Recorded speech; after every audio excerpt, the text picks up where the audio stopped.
Nandito si Aldrin. Nararamdaman ko siya. May gusto siyang sabihin sa'yo, Des.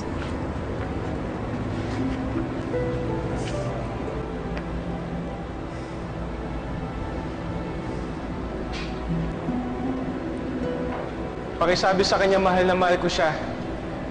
Na hindi ko ginusto ang nangyari at ayaw ko pang mamatay. Mahal na mahal ka daw niya, Des. Hindi daw niya ginusto ang nangyari at ayaw pa niyang mamatay. Pakisabi, I'm sorry kung hindi ko natupad ang pangako kung babalikan ko siya. Sorry rin daw kasi hindi niya natupad ang pangako niya na babalikan ka niya. Gusto ko siyang yakapin.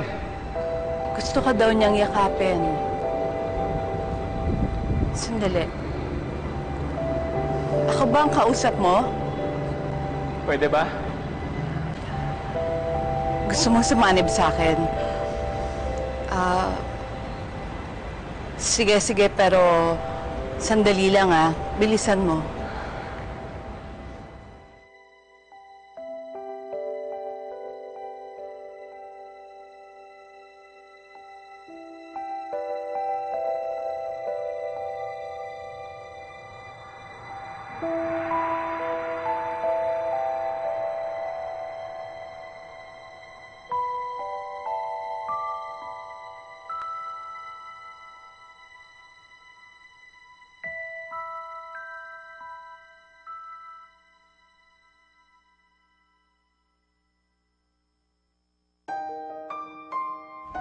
Tess,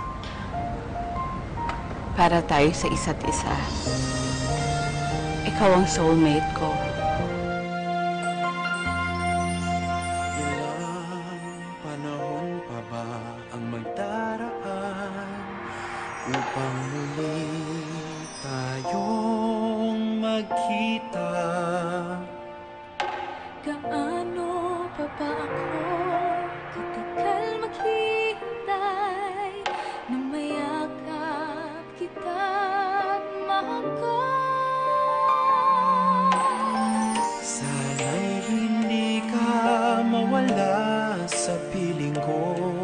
Ang buhay ko'y Ikaw lang ang sinisigaw ng puso. Ikaw lamang ang kailangan.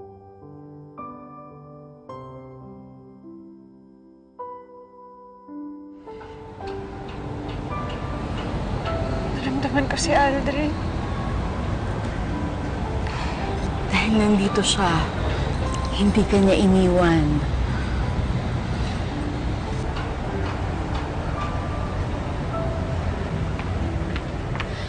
Ate Des, hindi naman tayo iniwan ni Kuya. Nandito lang siya kasama natin.